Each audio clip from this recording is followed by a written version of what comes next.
Hello and welcome to Just a Bit Outside, the baseball movie podcast brought to you by Bucko Banter. Today we discuss Mr. 3000, a movie about how a clerical error saved a 47-year-old retired baseball player from living a life of emptiness, loneliness, and regret. Rockin' one-on-one, she compliment my taste. Whiskey in my lemonade, cause I like the way it tastes. Best seats at the Pirates game, they let me run the base. Yeah, my time is like my money, cause I can't afford to waste. Wifey is a lawyer, take my date to my dates. Order steak by the plate, sending case after case. Run my race at my pace, clear the grass of the snakes. All right, Mr. Miller, Captain Chris, we're back for our third episode of Just a Bit Outside. We tackled kind of two all-time classics already with Field of Dreams and The Sandlot, so we decided to kick it down a notch. Yeah, we've already run out of material. Yeah, we're already 3 weeks, and that's it. The well's run dry. We're absolutely cooked. No, we figured that we've already reached just such a mass audience already with the smashing success of our first two episodes. We're going to give them a little taste of what a not so good baseball movie is like. I don't want to say not so good. I think that's just a titch unfair. I think this is more of a B-side. Yeah, you know what? I think that's fair. I actually, and we'll obviously in the end we'll do our overall ratings. The movie isn't a bad movie, I don't think. It got a bad rap at the time, but I think history is going to look on this a lot more kindly. Yeah, it's kind of just like like that was a baseball movie, not like that was a bad one or necessarily a good one. Right. But it's like it has a couple of redeeming qualities, probably worth a watch, maybe not a revisit. But let's talk about it. So the movie opens and it's a Reebok commercial, and Mr. Stan Ross is in the batting cage. Our main character here, Mr. 3000, in the batting cage, giving like a "you hate me because I'm" kind of a la Charles Barkley type of situation. Yeah, it's very clearly a nod to the Charles Barkley "I'm no role model" commercials, which would make sense because they would have happened roughly the same time. And it's this is how you know that this guy has a little bit of a there's an asshole in there. There's that streak. He is as good as he says he is, but he loves to tell you how good he is. Yeah, he is a, all things considered, a bad guy. He says, "You hate me because I don't sign autographs. You hate me because I talk trash. You hate me because I am not nice to the media." Basically, he's just playing the game for himself, his fame and money, his notoriety, and then most importantly, his never-ending desire to get into the Hall of Fame, which he believes will absolutely, positively, necessarily happen if he gets 3,000 hits, and that nothing else matters besides getting 3,000 hits. I don't know. I feel like he's got a pretty good point, but I don't know if 3,000 is like an automatic now. I mean, if you get a lot, I mean, now like guys in the modern era, because like batting numbers kind of gone down, power's gone up, swing and miss has gone up. Do you think 3,000 gets you in? I think he's kind of got a point. I don't know if it's a sure thing. I think if you're under 3,000 and you're good, they got to find a reason to get you in. If you're over 3,000, they got to find a reason to keep you out. That's what I think. I think that's reasonable. So we cut from this commercial. You kind of just get a taste of what Stan Ross is about. And you cut to him playing the game. And he plays for the Milwaukee Brewers. And everyone that listens to this podcast is obviously a Pirates fan. You have to be. If not, you're not, take a hike. Turn it off right now. There's the door. Get out of here. Don't let it hit you in the keister. And so I hate him, obviously. Hate the whole team. Right off the bat. And you're like, okay, this guy's going to get his 3,000th hit. And he's at the plate just talking trash to the pitcher, to the catcher, to the umpire. So you go from him being like, everybody hates me in a commercial to here's why everybody hates me live in-game situation. Right. Yeah, he gives you a pretty good example of why you don't like him. So they're also playing the Bravos. They're playing the Atlanta Braves in this one, which is weird because the Braves were an NL team, and at the time in '95, the Brewers were AL Central. The timeline in the league and all of that stuff, and the teams that they are playing is a little all over the place. It has to be like with weird naming rights and stuff, man. Do we even see Bernie Brewer in this movie? Do we even see the mascot? I don't recall. I don't think so. I don't remember seeing Bernie, which is wild because like these scenes were all filmed at an actual game. Yeah. Yeah, they were filming between innings, which is hilarious. Now with the pitch clock, if you try to do that, they would kill you. Rob Manfred would hit you with his car on purpose until you were dead. That's it. You would be absolutely torched. And the game would actually still be faster than it would be if they didn't have the pitch clock. So what happens? Obviously, Mr. 3000, Stan Ross, he gets his 3000th hit. And this part is crazy because they really just try to go over the top to tell you how bad of a guy Stan Ross is. Mm-hmm. The ball goes into the stands. Well, I think it should be important to note that for the 3000th hit, before the reason it ends up there is after he's jawing with the rookie pitcher who is tipping pitches, which is well, so now you know Stan's like flexing the rules a little bit. He hits a line drive directly into his genitals.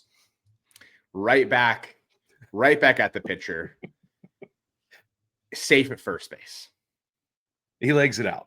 The pitcher is in a heap, clutching himself, rolling around on the ground. Classic nutshot joke. It's 100%. It's great. This is the type of movie that we're talking about. There's not a ton of highbrow comedy going on here. They're really taking the low-hanging fruit, no pun intended, and they are going to keep running back all of your – they're bringing back the classics is what they're doing. Realism. They're classics for a reason, baby. So the ball ends up in the stand, and a child has the ball. And Mr. 3000 needs this ball. Which I think he's got a point. I do think he is entitled to the ball. But not in the way. Not in the way that he gets it. So he goes up, has a conversation with the kid, conversation lightly, and the kid's father eventually just ends up ripping the ball from the kid's hand, saying, "This is mine. This is my Hall of Fame ball. I'm taking it." Scene ends right there. So, okay. First two scenes in this movie firmly establishing bad guy. Not a good person. Bad guy. Selfish guy. Bad hates kids. Hates everyone on the other team. Mostly hates his team as well, which we're about to find out. Mm-hmm. Selfish guy. Cuts to him in the locker room. He's in the scrum, surrounded by reporters. Says pretty cavalierly, very nonchalantly, "Yeah, this is my 3000th hit. You know, I'm only in it for me. I want to get into the Hall of Fame. This seals the deal. I'm undeniable now, which is why I'm retiring. It's over for me. That's it. Pull the plug. I'm out." And this is in the midst of a pennant race for the Brewers. And he's by far their best player. By far their best player. But what does he do? He gives up on the old team after he gets his 3000th hit. So the first 2 to 3 scenes in this movie firmly, maybe overselling the point that he's selfish to the extreme. They definitely let you know, but it's in a very comical way. Like it is over the top, but it's very, very funny. Like, I mean, come on, man. He drills a pitcher in the nuts for his 3000th hit. Like, I would vote for him to be in the Hall of Fame if he could do that. Later on, you see his numbers, and we're about to get to the point here in a couple minutes why the movie, in fact, has to go down the path that it does. But his numbers on their face are like assuredly Hall of Fame with or without 3000 hits. Like, he's just an absolute dog. Because I found a baseball card and I sent it to you the other day. Like his numbers are unbelievable. Yeah, he is. like statistically undeniable, even if he He would ends be the with best Milwaukee Brewers hitter of all time. Doesn't matter like which other ones you pick. Like he's better than Robin Yount. I think Yeah. Robin Yount had him in like maybe 2 statistical counting categories. Yeah. And they talk in the movie about how he wants to be held in the same regard as all of the historic Brewers greats. The movie does make kind of, I think, too big of a deal about 3,000 because, like you said, he would statistically be, regardless of if he got 3,000 or a few less hits, the best Brewer of all time. Correct. So he retires. We take a bit of a break and we fast forward. How many years into the future? I can't recall. 9 actually. years. 9 years. It is into 9 the years. It is he is now 47 years old. So we're 9 years in the future. Which, by the way, playing at 38 and pretty still good putting run. up the stats that he was is pretty legit. Yeah, he's having a Sidney Crosby season. So we cut to, I mean, I think one of the best scenes in the movie, and it's a series of commercials for all of his small businesses. Yeah, he's gone from a professional baseball player to a community-minded entrepreneur, as he owns many businesses in the Mr. 3000 shopping center. I mean, the big one is his sports bar, where most of the movie is going to take place. But that's their home base. Yeah, the Mr. 3000 Bar and Grill, where the bartender is his what was Bogue? He was a catcher, right? Yes. Okay. And what we're gonna do, we actually reached out to Mr. 3000 himself, and he graciously chose to sponsor the show today. Yeah, this almost never happens, guys. This is a big one for us. Big get for us. We had our people reach out to his people. And Mr. 3000, Stan Ross himself, offered to sponsor the show so long as we would plug some of his local businesses. So if you are in Wisconsin, stay tuned because you're going to be hearing about some undeniable deals and opportunities for you to get various goods, items, and services later on when we do our ad read. So stay tuned for that, folks. So we leave these commercials here. And they're at the sports bar.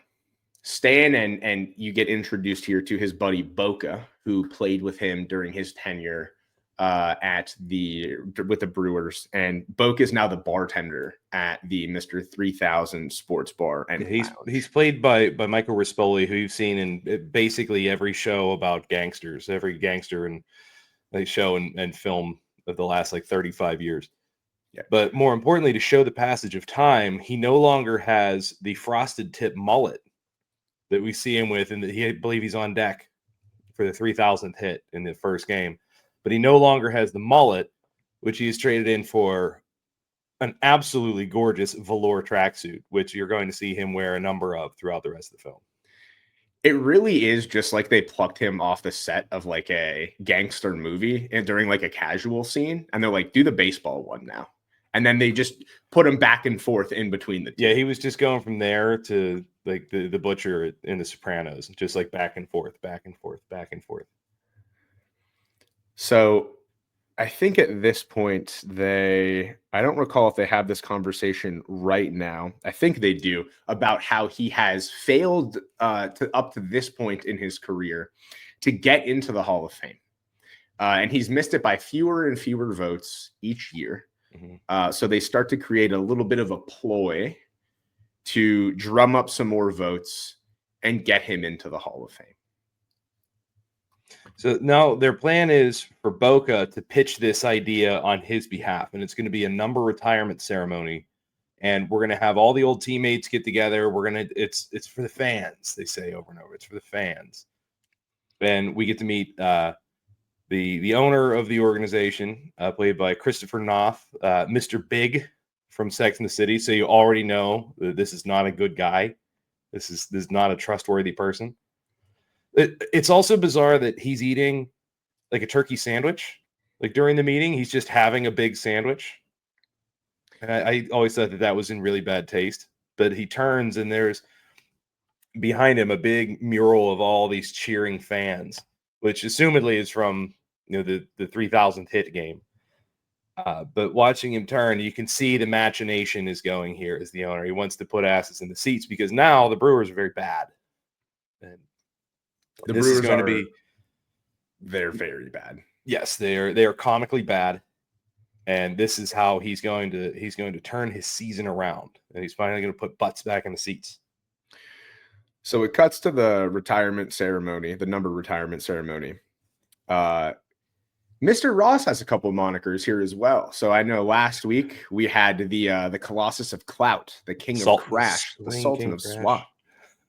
Here we have the Wizard of Wood, the Count of Contact, and the King of Swing. This is absolutely a nod to that joke. It is 100% like a tipping the cap to the Sandlot. I think that is in fact the case. Stan gets up, says his little intro. They bring on one of his former teammates. And Stan's thinking to himself, I wonder who it's going to be. Is it going to be X, Y, and Z? Mm-hmm. And instead of anybody that he knows, remembers, actually really even played with, they bring in a middle reliever that he played with for a few months. Yeah, it was. They just say that they only played a handful of games together. So assumedly it was like a deadline piece or something. And the reason that happened is because they could not find anybody else that actually liked Stan Ross enough to say any good words about him at his number retirement ceremony. Yeah, and the guy they do find, even his kind words are not what I would call particularly kind. No, basically everyone who has ever met, dealt with, interacted with Mr. Ross basically just says he was really good at baseball. And that's about it. Yeah, and he was, everybody will say he was a lousy teammate, but he was a great hitter. Which we're going to find out. There's bigger things in life than being a hitter. And even Boca gets up, his boy, his day one. And all he says is he was a great hitter. And he has really nothing else nice to say. And you see, this is the first time where I think you kind of start to see a little bit of a crack in this kind of rock solid exterior that Stan Ross has about how everyone feels about him. You could always tell he was very much insecure about not being in the hall, but he didn't really care about how anyone else felt about him. Yeah, but now you started it's kind to of a see humbling experience for him. This is the first time we get to see Stan looking like a little bit nervous. So you're thinking to yourself, all right, he gets up after this. He gives his speech. Stan Ross, I'm the boss. He has a whole like call and demand type of situation where the fans are firing back at he's getting the crowd riled up. All things considered, it was a huge success. The fans loved it. They all had signs for the most part. His number got retired. His number was 21. 21? Yeah. Which is definitely a nod to the 3,000 hits, which I always thought was nice. I agree. And he got his gold Dodge Intrepid that they had out there. It was like golf clubs. Forgot about that. A gold Dodge Intrepid. That's how you know that this movie came out in 2004. Yeah, that is. It is quite dated. It is quite dated. So, okay, we find out, yes, his ploy to get the fans on board, his ploy to get the few extra votes. He needed 4, I believe, extra votes to get him in. It worked. Baseball writers, those who vote, decided that he would now be entered into the Hall of Fame. However, before they do that, they're running all the stats. They're making sure everything is as they think it is. And they find out. It cuts to a scene of unidentified sports reporter, baseball person. Yeah, and his researchers, assistant. Statisticians, writers. It's just they're just nerds. Yeah, they're just big nerds. And they said, hey, we got a problem here with Mr. Ross. Mr. 3000. Actually, Mr. 2,997. Yeah, there was a a game was delayed, and then whenever they played it again, there was a counting error where they counted the game's stats twice. And off camera, Deebs and I had talked about this. And if I was in Stan Ross's shoes and this happened to me, I would simply kill whoever did that. I would end their life, and then deal with the consequences later. Potentially better than having to be embarrassed in the way that he is about to be embarrassed. Correct. Potentially better than the humiliation tour is about to kick off. Yeah. Normally there's like a bit of a montage of like a getting back on the old horse thing. We got a couple scenes in a row of him getting back on the horse here in a serious way. So they have the new vote with the new information that they've received. Instead of being 4 votes away, 147 votes away. So he is cooked. He's fallen completely off at this point. It's not looking good for Stan the man. Not looking good. So now, or is it? He's scheming. He's coming up with ploys and whatnot, and he determines there's one way to do this. The Brewers are god awful. I need 3 hits. There's a way to get some people coming to these games. Mm-hmm. He's coming home. He's a spry 47. Cut to Mr. 3000 in the batting cage. Now, this part I have a problem with. I understand that they're trying to show that he's out of shape. He's out of practice. If you've had 3,000 hits in the MLB, you're simply not swinging and missing in a batting cage, in a soft toss batting cage. It's not happening. And it happens like 3 times in a row in this scene. It's just not happening. And it's not even like, he's a drunk now or anything like that. No, he just hasn't played baseball in a long time. And it's not even that long. It's less than 10 years. It's less than a decade. And he truly is not. We're about to go into the training montage, but he's truly not even that out of shape from physical appearance. It's funny. He looks exactly the same as he did the day he retired. Sure does. He aged almost like brilliantly. It's almost like they filmed these scenes all at one time. There's a scene which this was just the cheesiest thing in the whole movie to me. And the ending is extremely corny. It really is. And this scene was way worse to me. He's at the bar. There's some drunk guy at the bar who's like, I've been a Brewers fan my whole life, and you've been a jerk your whole life. And he drops a bottle of beer onto the ground.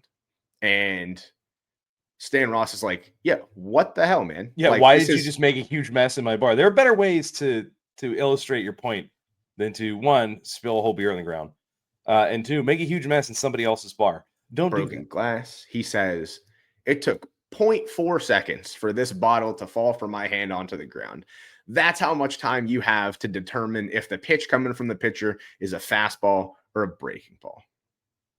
And Bernie Mac says, well, I wasn't ready. Do it again. So the guy drops the bottle a second time. Bernie Mac catches it just as it touches the ground. Just as it touches the ground. And he says, look at that. Still got it. And as he puts the bottle on the counter, you see that it cracked a little bit and there's some beer squirting out of the crack. And then that's where the scene ends and the next one begins. They were cooking with that one. Cooking. They thought they were. Charles Stone III said, look, man, wait till they get a load of this one. That is like you watch that movie and you're like 8 and you're like, oh my God, he doesn't even know that the bottle had a, like when you're 8 watching this, you're like, this is unreal. I probably watched this movie for the first time when I was 10 or 11 years old. I was probably eating that up. It was like, there's no, like, he's cooked. This is it. He could die out there. Anything could happen. He has no idea how anything could happen. And then I'm watching it now and I'm like, Chuck Stone, we gotta what are we doing, Chuck? That, man. We gotta be better than that. Now Chuck's got me busted up. Chuck had the bottle busted up just like we were busted up. But just like we were busted up. All right, so he comes back, and the training montage is so funny to me because it's like all these ridiculous modern thing. It's 9 years and like he's still like living in society. I mean, at one point they do Pilates to like hilarious results. But he's like, I don't know Pilates. I never heard about Pilates in my life. It's Pilates. You just know what that is. they give him like a yoga ball to do some core work on, and he's like, "What is this? I've never even thought about fathoming about what hearing is that? of this." That's what something you'd find in a car. Like, no, it's a ball, dude. Like, just It's you You retired also in find out- 1995. Like, you also all these find things out existed.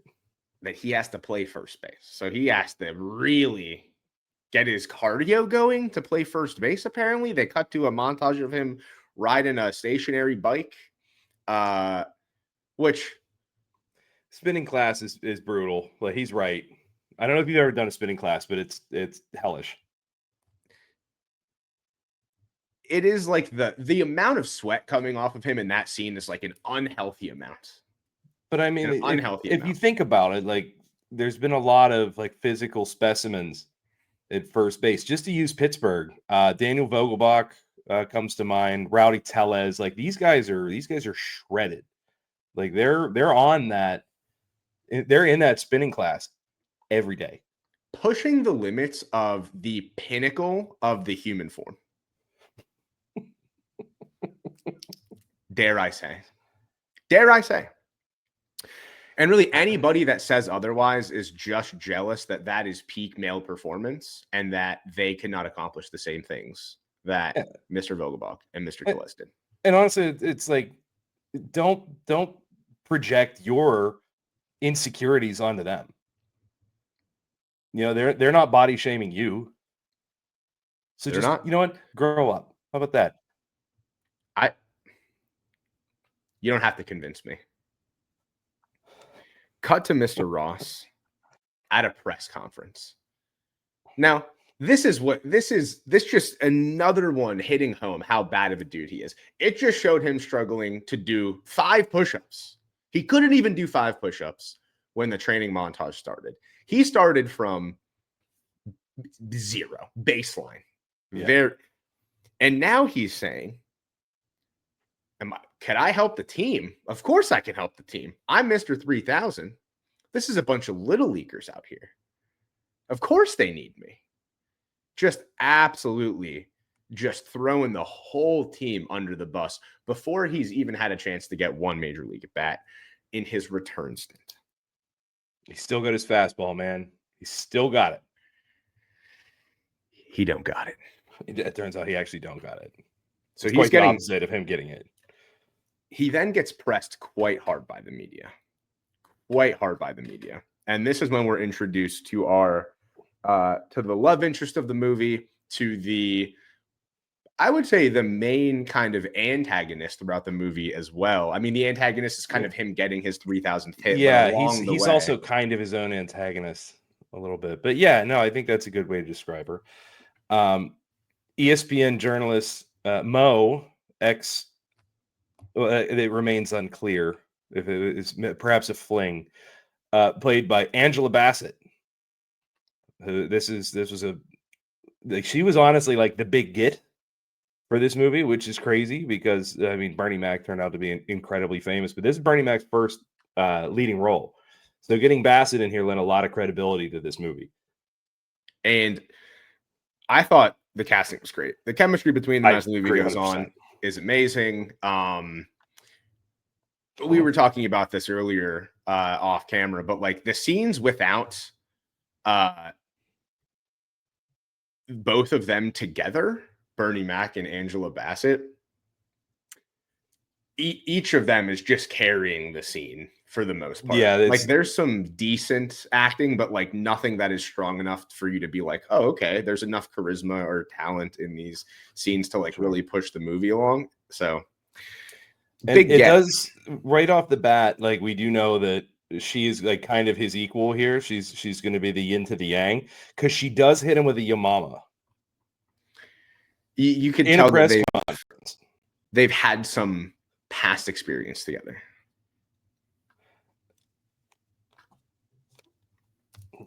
Now here we go into the locker room for the first time.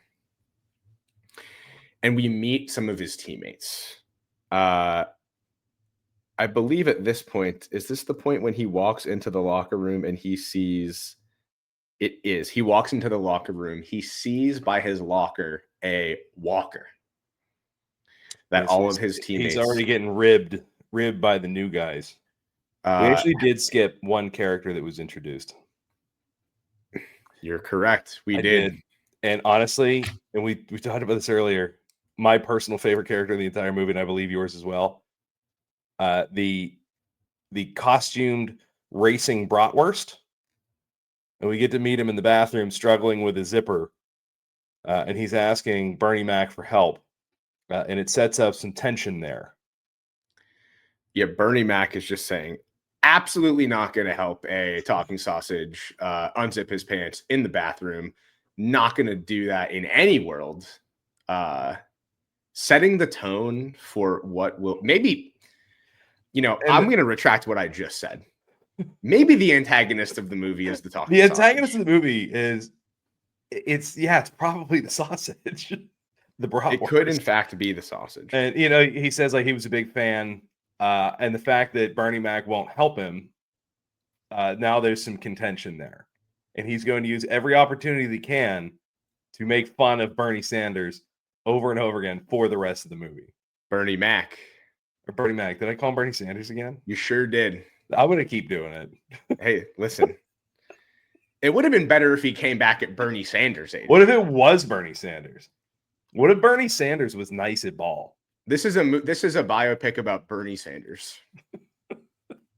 This is all because of a stupid bit that I just had with myself. So we go into the locker room. We meet the other players. We meet Fukuda, who is a pitcher, who his big thing is his English is great, but he never learned how to curse. So all of his jabs and curses are all wrong. His curses are very good, by the way. They're hilarious.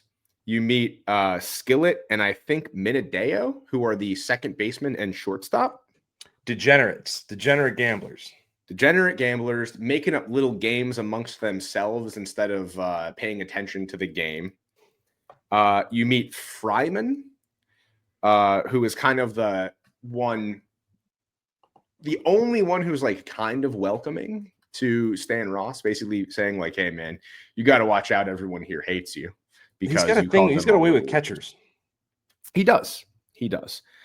And then you see the manager walk by, and it is in fact same guy, same guy who he quit on 9 years ago. Mm-hmm. Paulie Sorvino is the manager. Again, another one, like, if you just pick Rispoli and Sorvino, I guarantee they're making a movie about the 70s, possibly the 60s, where they're just playing like period piece gangsters, and then you just chuck them in this film. And honestly, they really held on to Sorvino for a long time, because it doesn't say if they won anything of note. We assume that they don't, because the best player just kind of quits in the middle of the race. And now they're very much in the throes of a rebuild, which says a lot about the organization. Like, sometimes you got to change. You got to change coaches here. You got to switch things up. You got to keep it fresh. Nothing personal, Paulie Sorvino, but like, we need to try somebody new at this position. And judging by the way that his character acts throughout the movie, he hasn't tried to do anything to make anything better for the last 9 years. But now it's time. Now it is time for Mr. 3000 to get in some game time action. Cut to him at BP. Get a little cage work. And you know what? I will say this. This is kind of interesting. I think that one of the things that the movie does well is getting like the non-game baseball stuff kind of right. Like, yeah, I think that's a good point. The way it handles, not necessarily the X's and O's, but the nuts and bolts. Yeah, the team doing pregame kind of tossing drills, pregame BP. The one thing that's weird is it has the team running together around the warning track, which is a little bit odd. Yeah. Like, I don't think the whole team is taking laps together like it's Little League. Maybe the Brewers were really just that tight-knit, but it was team building. It was a chemistry thing. Doesn't go super hot for him in batting practice. Does not go super hot for him. But we do get to see Keegan-Michael Key as the reporter, and he also has some hair, and it's jarring. It is jarring. I think he only has about 2 lines right there in this one scene. He's probably in the movie for about 5 seconds. Yes, this feels like kind of a break for him, but it is weird because like it's one of those moments where you just hit it with the like. There he is. I know. Hey, does he have hair? But yes, it's definitely Keegan-Michael Key, and he does have hair. He was giving heavy Coach Hines vibes with the look that he had going on. If all my Mad TV heads out there, the GOAT Mad TV skit, the GOAT. Don't at me on that. Argue with a wall. Okay. Yeah, I mean, he gets absolutely fried in game. Absolutely cooked. Yeah, it doesn't go great. His teammates hate him because he called them all little leaguers. Very clear.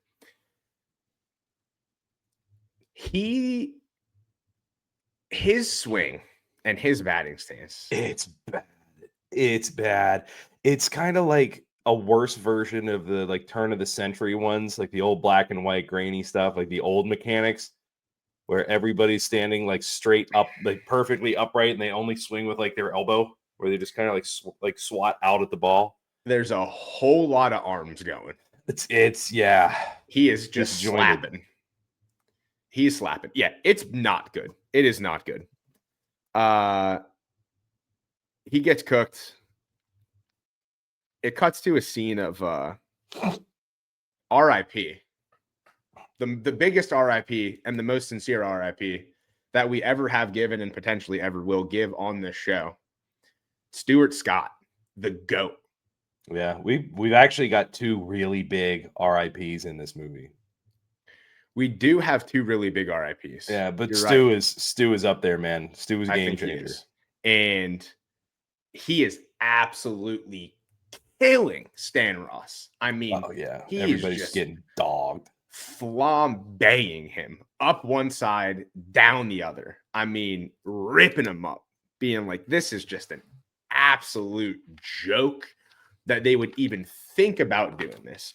And if you're familiar, Stuart Scott could get after it, and he is in full form, full effect in this movie.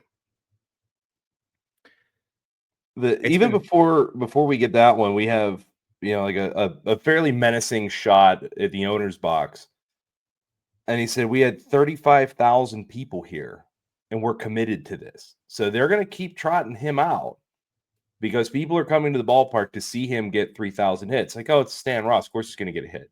So everybody's going to keep packing the ballpark. And regardless of how bad he is, and like the longer it goes on, it's only worse for our now meddlesome owner. But that kind of sets up like he doesn't care about the team. He doesn't care about the team's success. He doesn't really care about Stan Ross's personal success. And in fact, his failure makes him more money. Because once he hits 3,000, that's kind of it for him. Like now that's everybody's seen it. It's over. History's been made. And I mean, they're losing anyway, right? They're getting cooked regardless. So it's a win-win if you're the owner. And you don't have much to lose if you're Stan Ross, unless you don't get all 3,000 of those hits. It's been 5 games now. Not even close to a hit for Mr. Ross. And it cuts to Stan and Maureen at the bar sharing a meal. This is their second, what I guess would be kind of like a date. Yeah, which calls into question her journalistic integrity. Well, there's a scene later on in the movie where it really calls it into question. This where the cracks are starting to show. And I think they reference at least 5 or 6 separate occasions in which it should have been called into question. Which should have been called into question. On many occasions. That's ESPN for you. All they care about now is woke. Tell you what she So- did certainly was not. She does tell Stan at one point during the second date, in order to focus on playing baseball, that he needs to, and I quote, "quit chasing that butt." Yeah. Which is a wild thing to say, because she keeps going on dates with him. Yeah, She they is the have butt that's being pursued. And they that both scene, know it. That scene takes place at his apartment. Correct.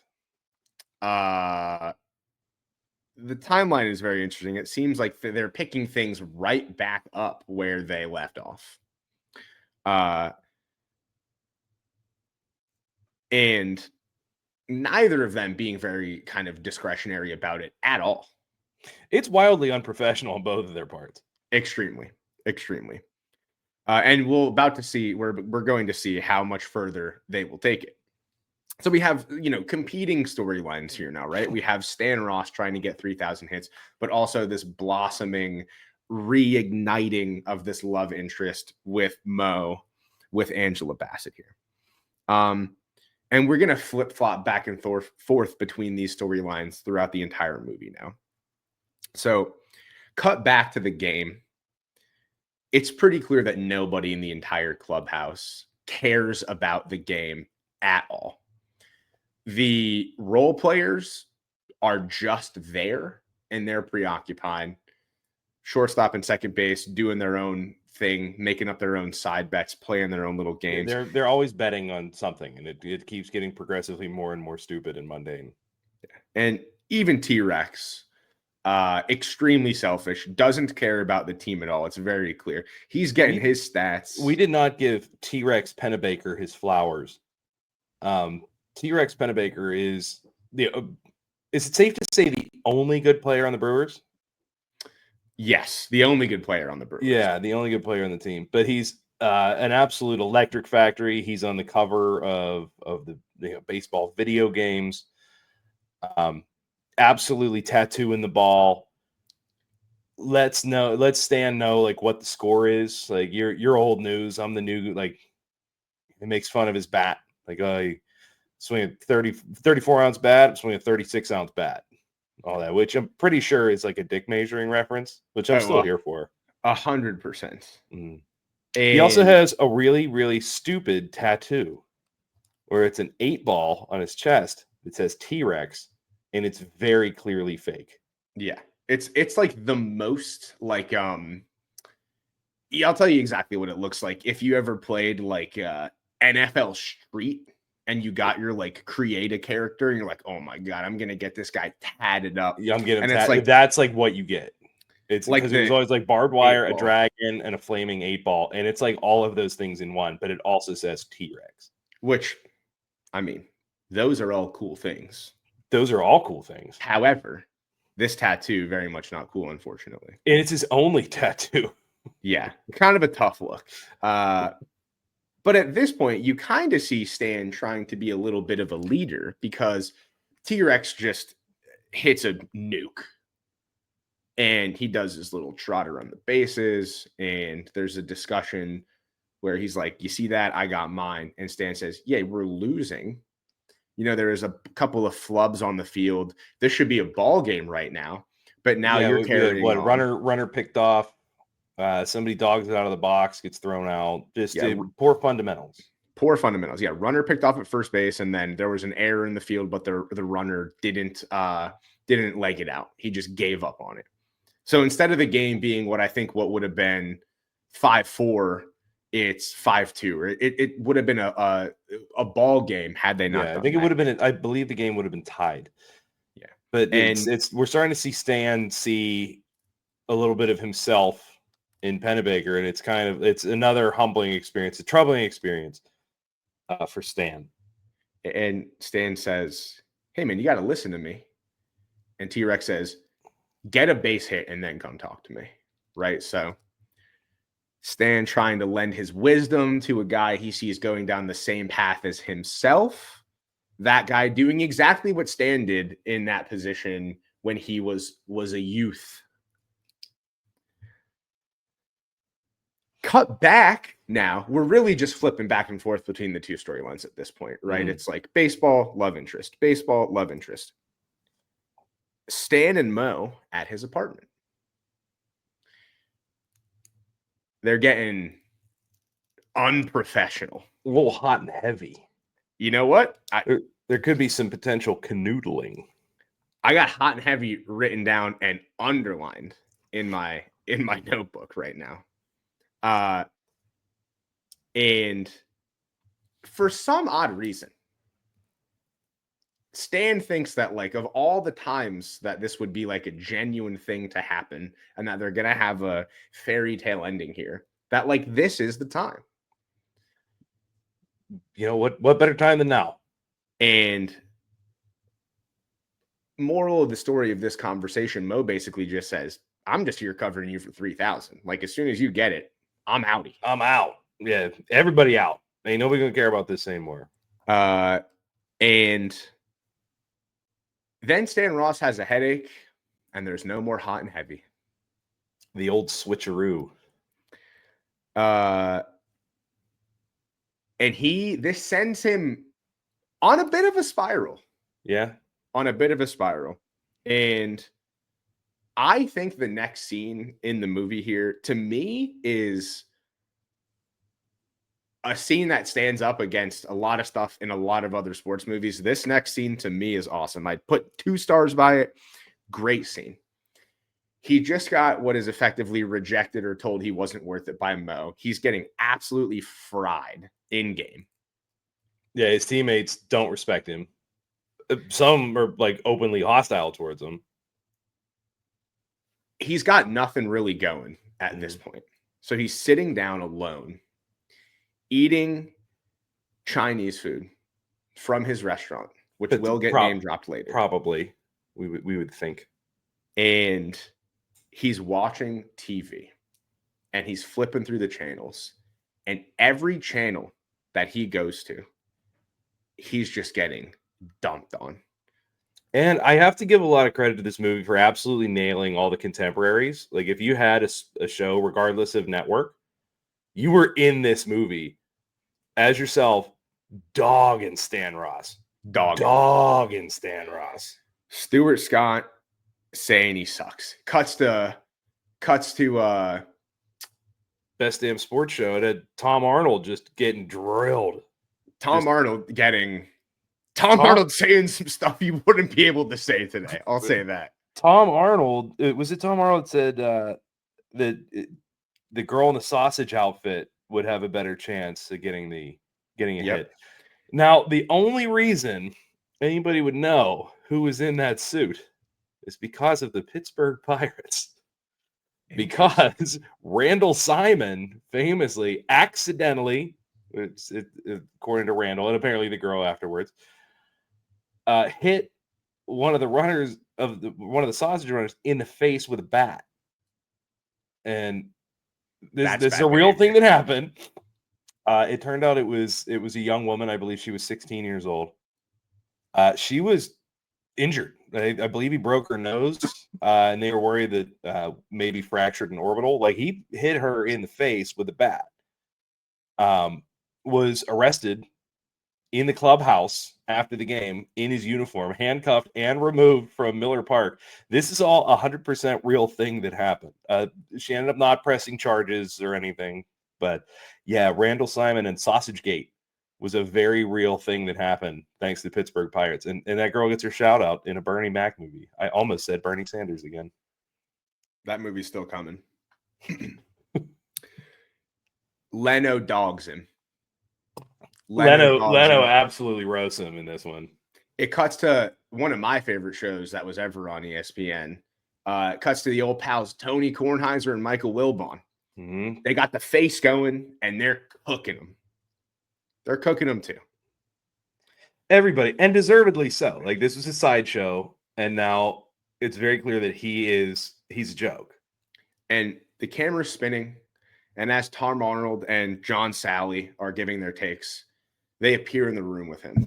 And he's sitting there, and he's seeing Tom Arnold next to him. He's seeing John Sally next to him. All of this criticism that he would never have thought of even taking to heart before. He's really getting hurt by it now. So it's starting to show it's weighing on him. And now he's going to start to care more about how serious he takes the game, how serious he takes his leadership role, how serious he treats his teammates and the sports media. This is him transforming into not a good guy, but a better guy. A better, like a teammate, like an actual teammate. It's like he was visited by the second ghost in A Christmas Story. We're not quite at Ghost of Baseball Future, but we're right there. We're on the precipice. So now it cuts back into a fairly predictable next scene back in the game. And he sees that the pitcher is tipping his pitches. He's bringing his arm in if he's going to throw a curveball. And Stan sees this and he tells the whole dugout. And nobody cares. Stan gets up to bat. He gets a hit that could have potentially been a hit had he not been so old and slow. He does get thrown out at first. But to him, this proves that he still has it, right? He noticed the pitcher tipping his pitches. He made the most solid contact that he has so far. This is like the moment for him, I think, where he really starts to believe like, okay, I actually can do this. And none of his teammates care at all. Yeah, they're still having a hard time coming around to respecting Stan, because I guess, like, a soft liner to shortstop isn't quite enough to earn the respect of his peers, which I don't think they're necessarily wrong about, especially because he did say some really nasty stuff about them. But he will stop at nothing to earn their respect. And I think you took particular offense to this next part of the movie. So with he's speaking to his pitcher, he calls time. He does. So he has his very own personal mound visit, which is kind of a weird decision as a first baseman. There's a little John back and forth. It's a little tough love moment. And, we have a runner on first. And he goes back. Now the runner's John with him. And, you guys are bad, and I'm going to score. And, oh, no, you're not. No way, Jose. You thought, because I have the baseball, because I just executed a hidden ball trick. If you want to know if the movie you're watching sucks, there's a hidden ball trick. The movie sucks. The baseball in this movie is terrible. Unless it's a movie for children, this is now that, like, all credibility regarding baseball is over. Especially because the other hitters would be like, oh, somebody's telegraphing a pitch. I don't care to understand that information. But no, the hidden ball trick, and hated that. Oh my God. Oh God, I hated the hidden ball trick. Why did they do that? They could have just picked them off. This is maybe less of a baseball movie and more of a movie about a man learning how to be humble and finally realizing that he needs to let go of his ego to create a life of fulfillment for himself that just so happens to have baseball in it. And you know what else it has in it? A hidden ball trick, which is Brutal. bad. But it does have a talking sausage who is back. The talking sausage is back. We get him ribbing him again. It's just nothing but zingers. It's nothing but heaters from the talking sausage. Nothing but heaters. We do see T-Rex being really awful with the media in the scrum post-game in the locker room. And Stan at this point understands what T-Rex is doing. And he calls the media off him and says, you're missing the real story of the game. You ever see a 47-year-old man do the hidden ball trick? And all the reporters go over to Stan, and T-Rex is pissed. He doesn't understand gives him the scowl on the camera, like kind of zooms in so you know that it's a lingering gaze, and he's very, very upset that he stole his thunder. They confront in the parking lot. They have the cliche, you're turning into me. I lived exactly the life you did. Yada, yada, now I'm yada. at home eating Chinese food, getting yelled at by Tom Arnold, John Sally, sorry. And T-Rex says, you just don't want to see anyone else get any shine. So he has not learned his lesson. Stan is just beginning to learn his. Cut to the next game. Stan finally gets his first hit. A broken bat roller. That he dives into first base. Slide Very into first. unathletically. No, it's not really a slide as much as it is a jump. And he just kind of lands with his like stomach on first base. Like it wasn't even like he had to dive to reach his hand there. He kind of just like lands. He It's overshoots very awkward. He overshoots it. These things happen. We see T-Rex now start to take more of a leadership role, saying, hey, we have some games to play, right? Maybe there is a way to turn this thing around. We find out that they're only 7 games out of 3rd place, so they could potentially get into a wild card spot, potentially. Cut to the fellas at the bar. And everyone's just boys now. Yeah, it's literally all it took. It's all it took. He got 1 hit, and they're just boys now. That's it. Yeah, Very strange. strange. Telling old stories. They're hanging on every word. Everybody's laughing, patting each other on the back. T-Rex is there in his Kangol. It's crazy. It's crazy. Yeah, T-Rex does have some incredible headwear in this movie. The stylistic choices for his character are pretty authentic for 2004, honestly. Like, yeah, you know what? All right, that's a lot of like the UNC powder blue. Then Mo walks in and he says, "Hold up, fellas, I got some business to take care of. I have to give an interview to somebody who's being extremely professional right now." Cut to them at the apartment. Cut to more hot and heavy. Next morning, Mo leaves. Says, "This can never work. You're too selfish. I'm here on assignment." Classic. She leaves the front door, pauses on the walk out of the front walkway, is upset by the fact that it could never happen. Cut back inside. Bernie Mac, Stan Ross, upset that he's lived a life up to this point where she would never believe him if he wants to be serious about a relationship. Both sad, both unknowing that each other is upset about the situation. It's like if Romeo and Juliet was about baseball.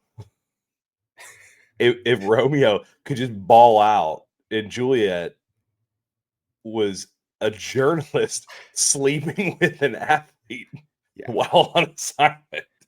This movie has so many cliches that I think if you just said, Chris and Adam, make a baseball movie, and it doesn't have to be anything special. Just do what you need to do to make a movie to fill up enough time for an hour and 40 You've got minutes. A week to get to slam down 90 pages. Yeah, it might be this movie. It could potentially be this movie. Cut to Cincinnati. The boys are grooving. The boys are grooving. Stan apologizes to Skip. He says, "Yeah, Paul it's Sorvino, a big moment." Paul Sorvino, who is still yet to have a single line in this film. Nothing. Which is wild because it's Pauly Sorvino, and he is a fantastic actor. I believe at this point he has, I think, 2 Academy Award nominations under his belt, and then he's just in Mr. 3000. I think he speaks for about 5 seconds in the whole entire movie. Yeah. It's so interesting. They're teaching Fukuda how to curse. Incredible scene. Incredible scene. And then they get up. My question about Fukuda is this. Is that cool? Doesn't seem cool. Probably problematic. The broken English? Yeah, I mean, is that cool?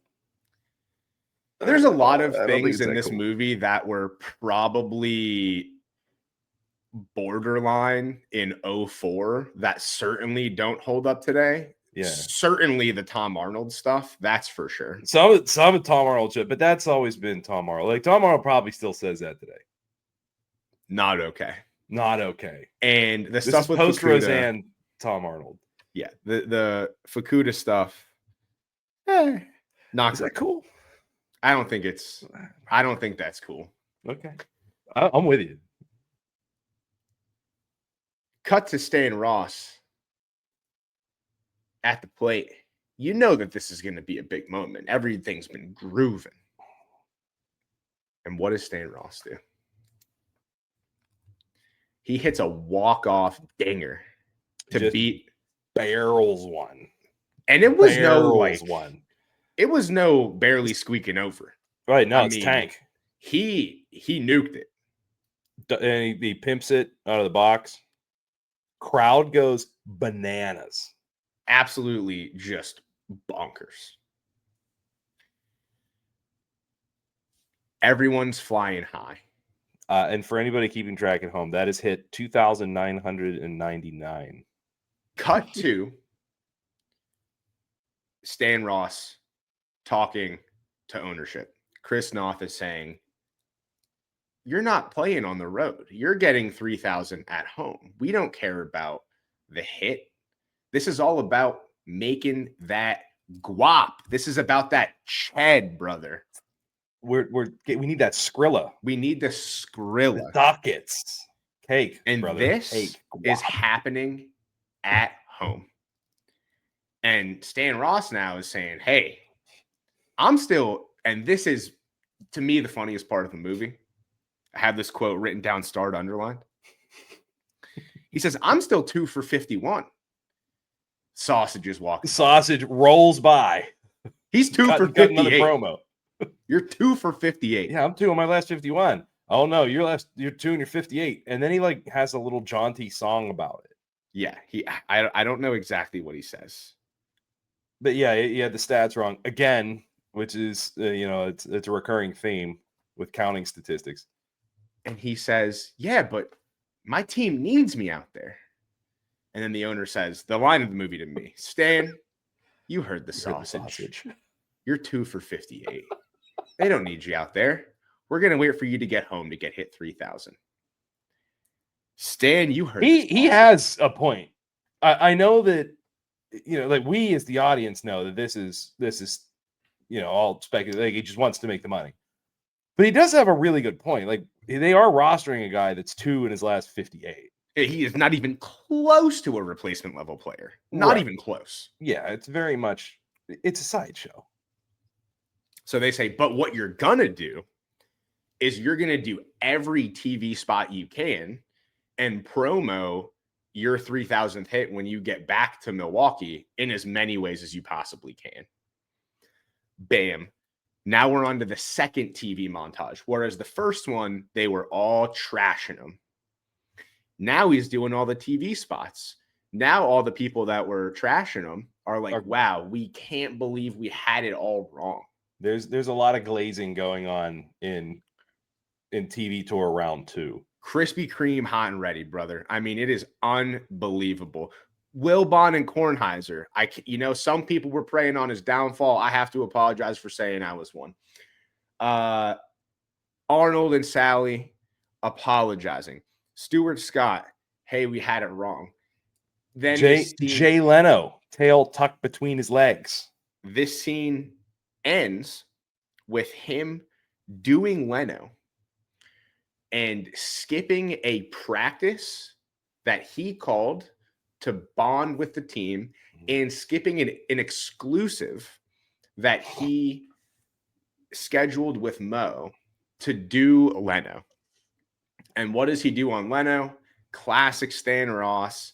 He's hyping himself up and he pitches the Stan Ross candy bar. Is the prototype candy bar where it's just like him scribbling on it, like the 3,000 bar or something. It's like if Ebenezer Scrooge told the first 2 ghosts to suck it and just went back to chasing that paper.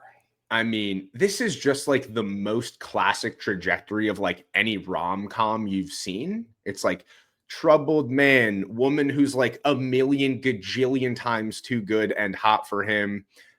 They start to fall in love. Guy does dumb, awful, bad thing again, just so we can introduce some conflict right before the climax of the movie. This is obviously that.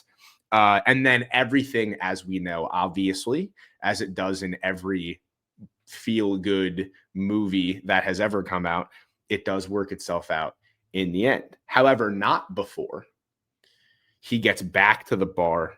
He tries to do the exclusive interview with Mo at the bar because he skipped it earlier. They both get pissed at each other. And Boca just checks him.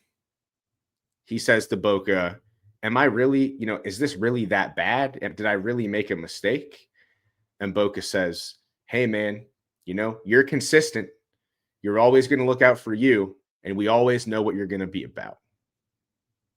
Which is not a compliment. It's not a compliment. And it's got to sound even harder coming from Boca. Like literally the only person we ever see from at any point in his past that cares about him. Boca is legitimately his friend.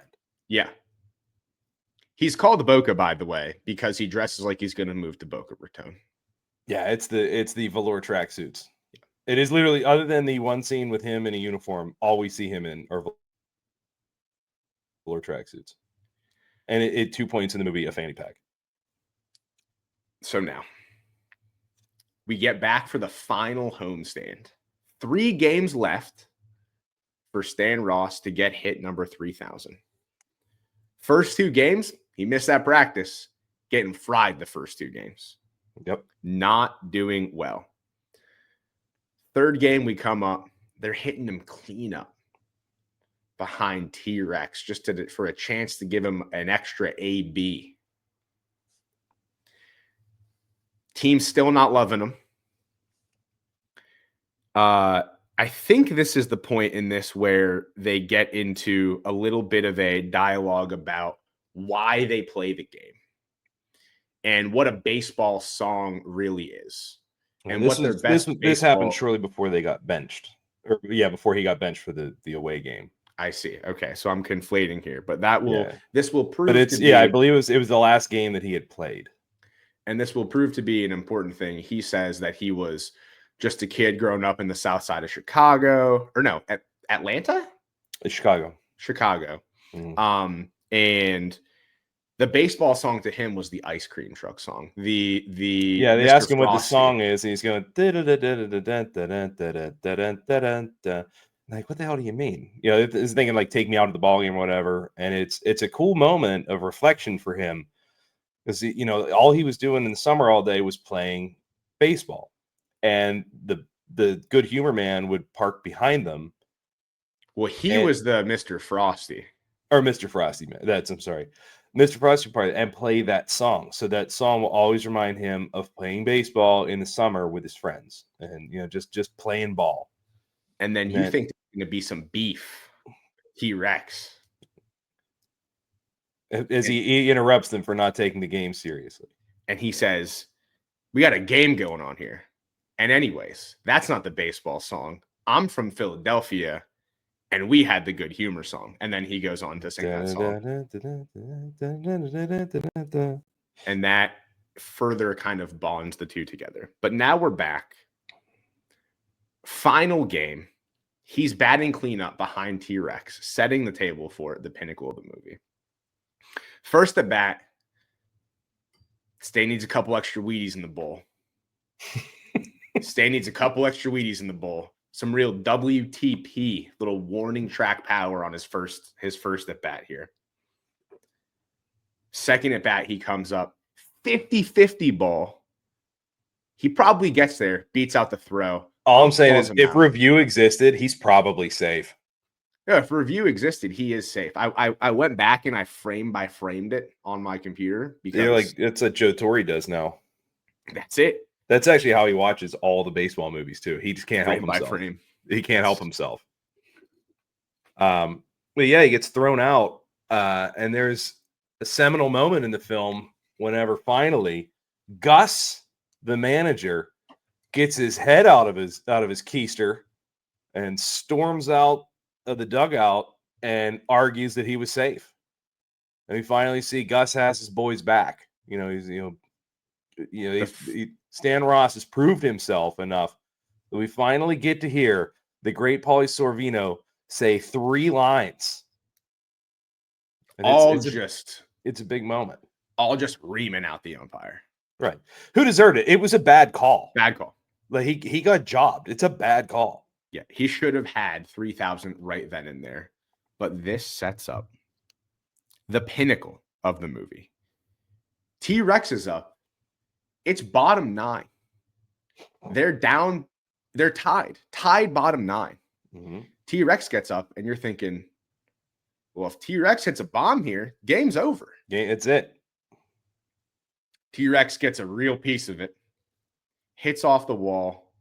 T-Rex gets a double. So now Stan is up. How they got to this point in the movie and thought that they should wrap it up this way is kind of insane to me. Truly is. I want to hear your reasoning here, because this is one of very few things about this movie I can defend, but also because there is historical precedent. But I want to hear your take on this. T-Rex is on second base. And there's a little kind of monologue that Stan is having to himself. And the moral of the story is he basically says, should I do something that could maybe be selfish and I might not get a hit and we might lose the game? And should I prioritize that? Or should I do something that in his mind would guarantee the team get a win and put them in the best place to continue their playoff push? And he chooses to do so. And to him, what that is, and because he sees T-Rex has such a serious lead from second base. Yeah, great lead. Infield positioning's not the best. He decides to bunt. And we'll talk about the baseball realism score at the end. I mean, this is like the worst bunt that you've ever seen in your. It's not even a bunt, really. It's more of like a slap hit. It's a slap hit. Let's be honest. Like the bat's moving on contact. Yeah, I mean, it is just like I remembered. Yeah, if you want to go a happened. slap bunt or a swinging bunt, whatever you want to call it. I mean, it's the IKF special. It was brutal looking. Yeah, it's not good. It was brutal looking, and also an absolutely insane time to pick that tack. Yeah. Which, and I could be wrong. He also does it like right at the third baseman. Am I incorrect on that? Yeah. Mm-hmm. I mean, so somehow he stings one down the line. So somehow he knows that that T-Rex is just going to score from second base. He is cooking on contact, my guy. On a bunt that's actually a slap hit directly to the third baseman. He stings the bunt pretty good. Third baseman gets the ball. There's a bit of a fumble, and they throw him out at first base. However, T-Rex, no thoughts of stopping, rips around third. I get like, is the stop sign on? Because we don't really see that. He's just cooking. Blows around third, dives in, safe at the plate. Why wouldn't they have just had T-Rex hit a triple? The idea that he scores from second base on a bunt that's a slap hit directly at the third baseman is just insane to me. Just have him hit a triple and do the squeeze. I don't know. It just seems ridiculous to me. Like, is he the Flash? Like, it's ridiculous. Well, this is the second movie in a row where we just happen to have inhumanly fast baseball players. Like, just put them in a realistic they very well could baseball put him third situation. Base. Right? I would like to see a movie about baseball that is written by like people who have seen it, like in person. I just like people who have been to the ballpark. I don't even care if he played. Like, a hit would have done the same thing. Correct. And it would have been But way more. But it's not part of our hero's journey. He was doing something selfless, and he was coming to terms with the fact that, you know what, if I swing away, maybe I don't get the hit. But bunting is apparently the easiest thing in the world to do in baseball, so he simply executes that on a high and tight fastball. And it is okay. As everybody knows, a high in the zone fastball, incredibly easy to bunt and place it wherever you want. That's why they do it all the time. He is, at this point, before the homestand, 2 for 58. He goes hitless in the 2 games before this. Hitless in his first 2 at-bats before this one in this game. Almost. That was bad luck. He was due. And then he just says, I know what I can do. Bunt for a hit. Yeah, why don't I just bunt for that? Why don't I just lay one down? As in, you haven't thought about that one time in your last 65 at-bats? I mean, it's ludicrous. Bare minimum 65 at-bats. It's ludicrous. Well, they are playing the Astros. Known deceivers. They're also playing the Astros in this scene, which is crazy. Because the Astros were an NL team. And I don't think the Brewers, I don't think they were National League in 2004. I think that was like 2006. No, they would. Well, they were in the movie because he had to play first base. Yeah, that's true. So he gets the hit. The pitcher, good guy, even though he was a mean guy to Stan before this. A very mean guy. Gives Stan the ball. Everyone's cheering. Stan Ross, he's the boss. And what does Stan do? He throws the ball in the stands to show that he has reached his final transformation. He is no longer a bad guy. He has complete ego death. And he has finally been ultimately humbled. And now, everything good that's supposed to happen happens at the end of the movie. Third ghost.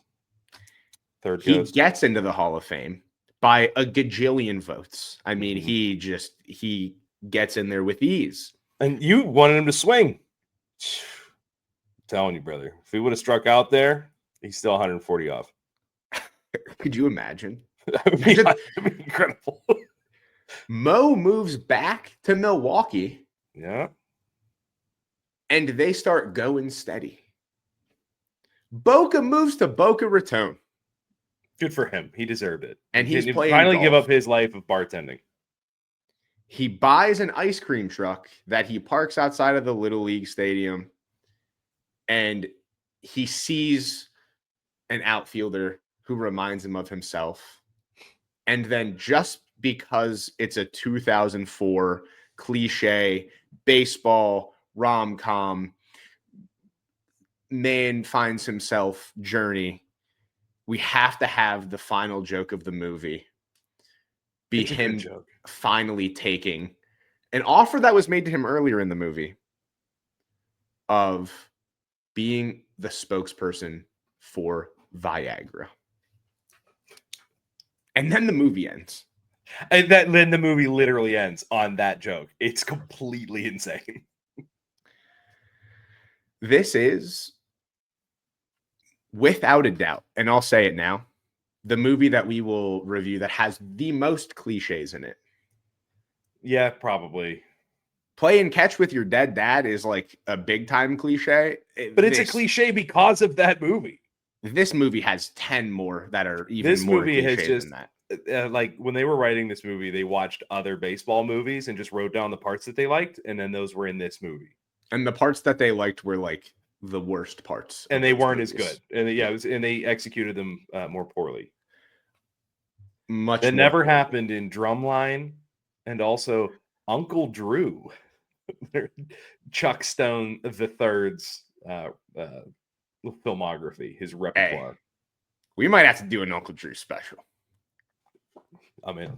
I love me we can talk Uncle Drew, dude. Just wait for the basketball movies we do. I love me some Uncle Drew. All right, folks. That is the review, the synopsis, the summary of the movie. Chris, any final words on that? I think it is a better movie than I remember. It's definitely funnier. But as far as like the movie itself, listen, if we're power ranking baseball movies, I will put it thusly. Out of all of the movies about baseball that I have ever seen, Mr. 3000 is one of them. I thought that this was going to be a bad movie. I don't think it is, and my score will reflect that, but it is just a movie. It's a movie. And you could This is watch the it. kind of movie you watch on an airplane and you're fine with. Yeah. And then if you watched it ever not on an airplane, you would be like, well, you know. There were multiple points in this movie where I thought about like reaching for my phone and had to stop myself. You're a better man than I. Oh, was you Googling? You're a better man than I. Buddy, was you Googling? Am I the only one taking this seriously? What are we doing here? There is one cool thing that I did notice. There is one cool thing that I did notice. I don't know who came up with this idea, but the jerseys changed. And they are period specific. Like he is wearing the correct jersey. I looked at like throwbacks or whatever.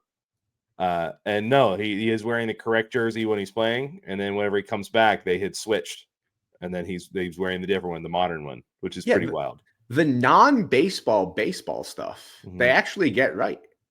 Yeah. But the baseball, not so much. It's the hidden ball trick that kills me, brother. I know, like I'm shallow, but that ruined it for me. It's bad. Also, Angela Bassett's so good in this movie. Kind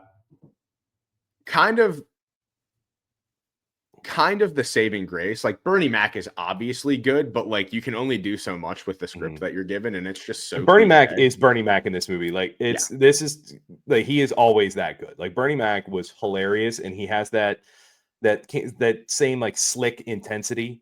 You know, he's in this one. He's like if like Barry Bonds, Muhammad Ali, Charles Barkley, and like Michael Jordan, Kobe, and Shaq were all one dude, and Ken Griffey Jr. But you know, but Bernie definitely Bernie is very believable in the role, and I know like the movie it's a little much, but like yeah, you can absolutely believe that Bernie Mac was that dude, like making the commercials, doing the press conferences. Like yes, yeah, if this guy was real, he would look and sound exactly like Bernie Mac at all times. 100,000%, perfect guy for the role. Now for a couple words from our sponsors. Take it away, Mr. Miller. Well, I tell you what, you know, the holiday season's approaching, and if you need somewhere to celebrate, you can just go right on down to Mr. 3000 Sports Bar, located on Peacock Street in Waukesha County. They have 3,000 different kinds of beers, but wild Irish rose and anything else you might want. But wait. There is more, folks. You want to get that heavy vibration from that special someone? Get your page on at 3,000 beeps. You can get your hair dyed, fried, and laid to the side at 3,000 cuts. Knick knack paddywhack. Get your dog a bone and get your woof on at 3,000 paws. And you can get your Szechuan feast on at 3,000 walks. Bring the whole family down to the Mr. 3000 Shopping Center, again located on Peacock Street in Waukesha County. Thank you, Stan. Thank you, Mr. 3000. We appreciate you sponsoring this episode. Couldn't have done it without you. That is a direct rip from the script of this film. That scene is so funny. It's unreal. That scene is just unbelievable. It's 3,000 beeps, the pager store. Unbelievable. But it truly captures the like just how tacky everything was in that era. He is wearing like a green satin tuxedo with a matching top hat. Everything about that is funny. Everything about that, because he plays it dead serious. Like there's no smiling in that.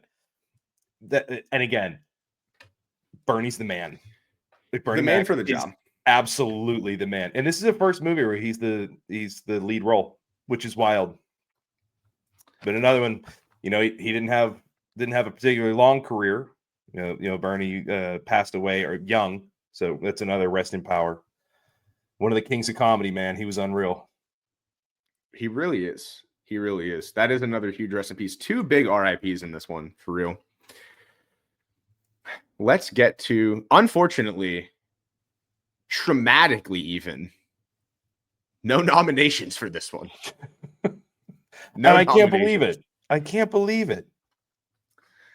You got any trivia for this one?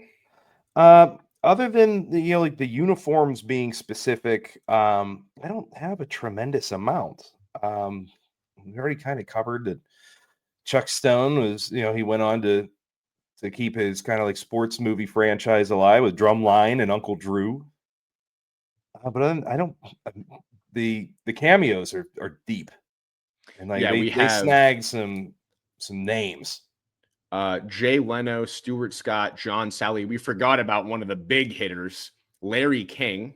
Oh yeah, Larry King plays himself. We got Tony Kornheiser, Michael Wilbon, Chris Rose, Peter Gammons, which is a great one. Tom Arnold. And I just looked up, Keegan Michael Key. There we go. I just realized who Keegan Michael Key doesn't play himself. The aforementioned guys all play themselves. I just looked up who was in the sausage.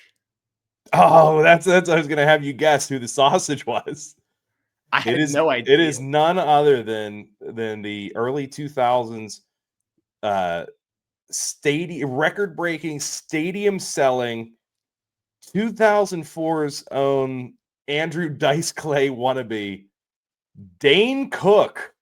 Crazy. No lie. At this point in time, he probably would have been the biggest star in this movie. Yeah, probably. At least he would have been the biggest star at the closest amount of time. I think because Waiting came out in like 06, 07, and he was pretty big in that one, which is wild that he was like kind of a bit part. But yeah, that's whenever he was selling out stadiums. That's stadiums, wild. Arenas, man. Good for him, man. I'm pretty sure his agent and his brother like took all of his money. So that's actually kind of sad for Mr. Cook. But yeah, but then it turns out he was chasing around like 15-year-olds. So like, it's not that sad. Oh well, yeah, not going to co-sign that. This is the first time learning of this. So yeah, not good. I mean, it sucks to get robbed, but also not a good guy. I'll go out on a limb and say it. I will not support that. Thank you. That's very brave of you. Let's get on to our rankings here.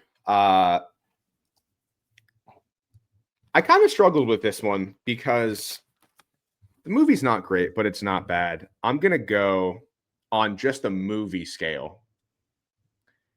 I'm going to give it a 5.5 out of 10 clerical errors. Movie score, I'm kind of with you. The movie, the pacing's good, but it doesn't do much. Really 2 or 3 people carry most of the scenes. I'm going to give it 6 out of 10 talking sausages. Very good. Yeah, it's one that you could watch once, a little bit forgettable, but worth a watch to add to the repertoire. Yeah, I don't hate it. Like, I'm not mad that I watched it, but I'm not. This is actually the first movie that we've talked about that I don't own. Interesting. It's probably not worth owning.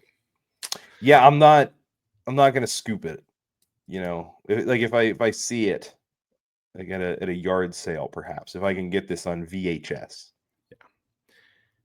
Baseball realism score. We're hurting here. It's not good. The mechanics. The mechanics are not the best. I'm going 35 out of 100 ice cream trucks. And we're going good humor too. Okay. All right. Well, that is a big slap in the face to Stan the Man Ross. The Wizard of Wood. The Wizard of Wood. Yeah, I gotta change my nickname. If I didn't realize you already had it. I think that's a pretty good number. I'm gonna go 32 out of a possible 100 velour tracksuits. Yeah, I think I don't know what my 32nd. I do have 100 velour tracksuits. I think my 32nd one is an emerald green. So I'll wear bet you that. look fantastic in that. I'll wear that one next episode. I'll bet you look. I'll bet that makes those eyes pop, brother. Sure does. Look at these puppies right here. I think that might be it for this week, Mr. Miller. Yeah. I think this was a good one. Our longest episode, and arguably the least good film. Yeah, we're cutting some of this for sure. There's no doubt about that. This is actually the 9th hour we've done this.